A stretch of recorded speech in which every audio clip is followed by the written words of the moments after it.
क्या एक गरीब बच्चा जिसने सिर्फ 2 पैसे में भुजिया बेचना शुरू किया था, भारत का सबसे बड़ा स्नैक्स ब्रांड बना सकता है?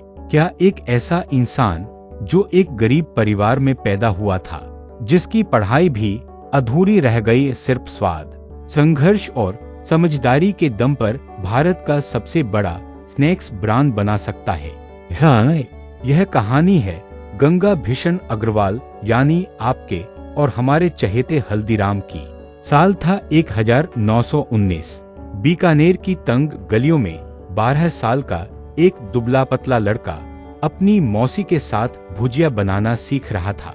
नाम था गंगा भीषण अग्रवाल। घर में गरीबी थी, पिता का छोटा सा व्यापार था, लेकिन आमदनी इतनी कम थी कि 2 वक्त की रोटी भी मुश्किल थी। बचपन से ही गंगा भीषण को खाना बनाने का शौक था, खासकर भुजिया का।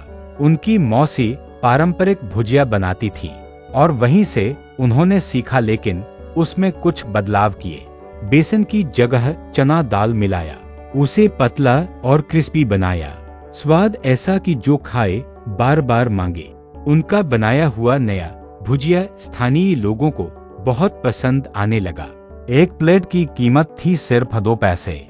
बेशक पैसा कम था, लेकिन स्वाद बड़ा था, और यही स्वाद बना उनके जीवन का पहला ब्रांड। 1937 हल्दीराम की शादी हो चुकी थी और उनके 3 बेटे हो गए थे। घर में सब ठीक चल रहा था, लेकिन 1944 में एक ऐसा मोड़ आया जिसने सब कुछ बदल दिया। पारिवारिक झगड़ों ने माहौल बिगाड़ दिया। परिवार के बीच मतभेद बढ़ते गए और एक दिन गंगा भीषण ने फैसला किया, मैं अब बीकानेर नहीं रहूंगा, मैं अपनी नई दुनिया बनाऊंगा। जेब में सिर्फ 100 थे, वो भी एक बचपन के दोस्त से उधार लिए हुए।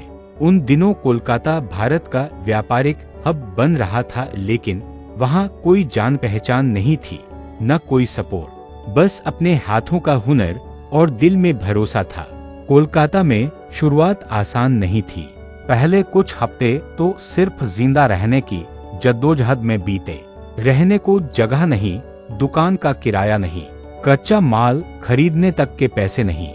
फिर उन्होंने स्ट्रीट वेंडिंग से शुरुआत की। खुद बनाते, खुद पैक करते, खुद सड़क पर बेचते। धीरे धीरे ग्राहक बढ़े। फिर एक दिन कोलकाता की एक अमीर शादी में उन्हें मौका मिला भुजिया बेचने का। वहां आए मेहमानों को स्वाद इतना पसंद आया कि बल्क ऑर्डर मिल गए। वही एक मौका जिसने हल्दीराम ब्रांड की नींव रखी। अब उनके बेटे और पोते कारोबार में साथ आने लगे। कोलकाता में एक छोटी सी दुकान खोली गई, जहां रोजाना 150-200 किलो भुजिया बिकने लगी। यहाँ से उन्होंने शुरू किया एक नया उत्पाद, बंगाली मिक्सचर पूर्णविराम।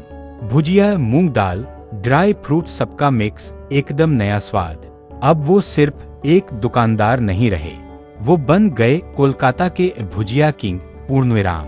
1968 उनके पोते शिवकिशन अग्रवाल ने नागपुर में हल्दीराम्स की एक शाखा शुरू की। यहाँ हल्दीराम सिर्फ भुजिया नहीं बेचते थे, बल्कि साउथ इंडियन डोसा, इडली और मिठाइयाँ, कचौरी, सब कुछ मिलता था। ग्राहक आते, खाते और कहते, अब कहीं और खाने का मन ही नहीं होता।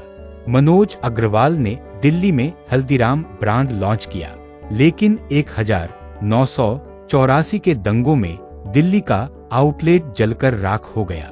कई लोग हार मान लेते, लेकिन नहीं। मनोज जी ने कहा, हम फिर से शुरू करेंगे और इस बार बड़ा करेंगे। फिर उन्होंने दिल्ली में मोती नगर, लाजपत नगर, करोल बाग में नए आउटलेट्स खोले।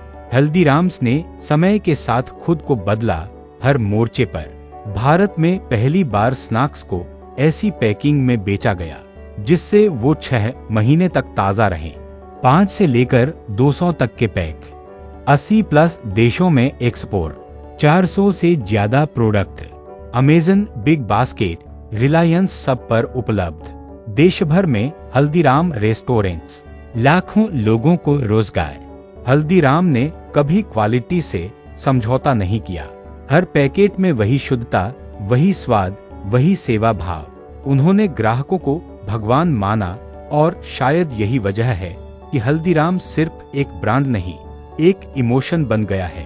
अगर दिल में जुनून हो, ग्राहक को भगवान माना जाए और हर असफलता को सीख बनाया जाए, तो 1-2 पैसे की भुजिया बेचने वाला लड़का भी करोड़ों का ब्रांड बना सकता है। यह है हल्दीराम की कहानी और संघर्ष से सफलता तक की मिसाल।